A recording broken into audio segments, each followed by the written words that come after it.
জাতীয় নাগরিক পার্টির এনসিপি উত্তরাঞ্চলের মুখ্য সংগঠক সার্জিস আলম বলেছেন, কিছু উপদেষ্টা যারা দায়সারাভাবে দায়িত্ব পালন করে নির্বাচনের মাধ্যমে এক্সিট নিতে চান, তাদের জন্য মৃত্যু ছাড়া আর কোনো সেফ এক্সিট নেই। পৃথিবীর যে প্রান্তে যাক, বাংলাদেশের মানুষ তাদের ধরবেই। মঙ্গলবার ৭ অক্টোবর দুপুরে নওগাঁয় জেলা শাখার সমন্বয়ে সভা শেষে সাংবাদিকদের সঙ্গে আলাপকালে এসব কথা বলেন তিনি। আমরা স্পষ্ট করে একটা জিনিস বলি, কিছু উপদেষ্টার মধ্যে আমরা এই আচরণ দেখতে পাচ্ছি যে তারা এখন কোনোভাবে দায়সারা দায়িত্বটা পালন করে নির্বাচনের মধ্য দিয়ে এক্সিট নিতে পারলে হইল, দেশে থাকুক আর দেশের বাইরে থাকুক।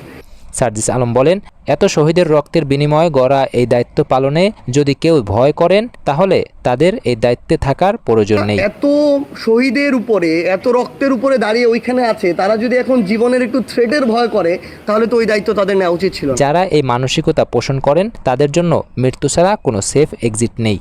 জোট গঠনের সম্ভাবনা নিয়ে তিনি বলেন, আসন্ন জাতীয় সংসদ নির্বাচনে এনসিপি কারো সঙ্গে জোটবদ্ধভাবে অংশ নেবে কিনা সে বিষয়ে দলের কেন্দ্রীয় নেতারা এখনও আলোচনা চালিয়ে যাচ্ছেন। তবে তার আগে সাংগঠনিক ভিত মজবুত করতে আগামী নভেম্বর মাসের মধ্যেই দেশের সব জেলা, উপজেলা এবং ইউনিট পর্যায়ে কমিটি গঠন সম্পন্ন করার পরিকল্পনা রয়েছে। তিনি আরও বলেন, বাংলাদেশের সৎ ও ভালো মানুষরা চাইলে একটি কার্যকর রাজনৈতিক দল গঠন করতে পারে, কিন্তু আওয়ামী লীগের যে কোনো সংস্করণ অভ্যুত্থান পরবর্তী বাস্তবতায় বাংলাদেশে আর কোনোভাবেই প্রাসঙ্গিক নয়। এনসিপি এই অবস্থান দৃঢ়ভাবে বজায় রাখবে।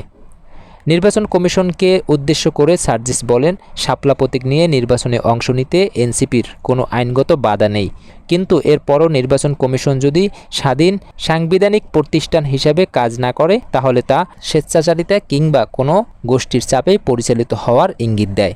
এটা আমরা কখনোই মেনে নেব না।